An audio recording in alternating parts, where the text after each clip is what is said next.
Adventurous kids, explore with education and learning what a wildlife is in the Everglades. I want to explore the Museum of Discovery Science.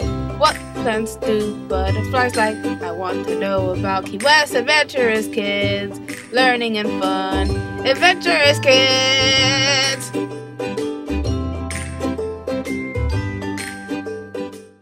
Today, I'm going to be telling you about Bessie Coleman. So I thought it would be appropriate, since we're talking about Bessie Coleman, to open up and start with her words.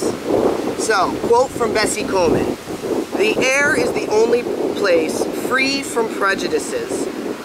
I knew we had no aviators, neither men nor women, and I knew the race needed to be represented along with this most important line.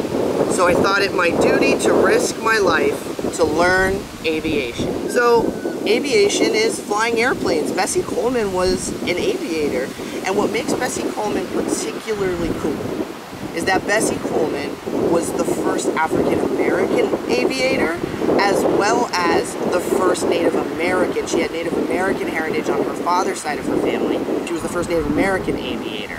And why is this a big deal? Well, Bessie Coleman, or Elizabeth Coleman, was born January 26, 1892. And at that time, not only were women not allowed to fly or be aviators, but people who were African American, whether they were men or women, as well as indigenous people, Native Americans, whether they were men or women.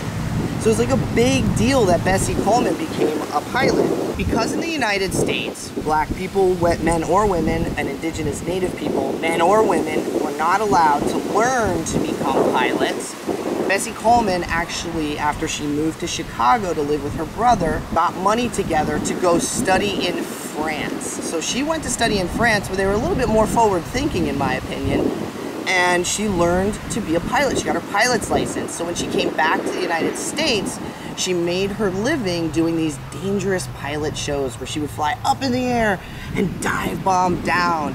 And she got lots of cool nicknames like Brave Bessie or Queen Bess, because it was, again, phenomenal that anybody was doing those things, let alone somebody who was a woman and a woman of color. This was an amazing feat for the time.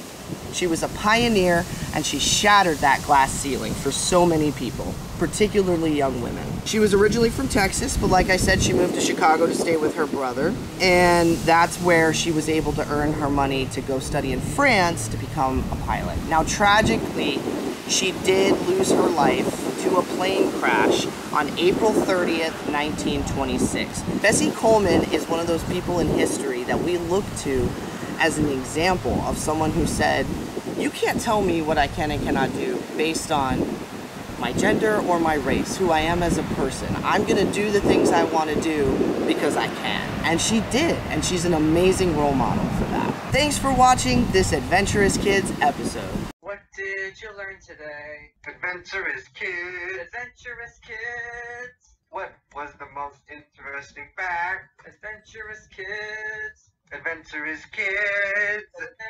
Adventurous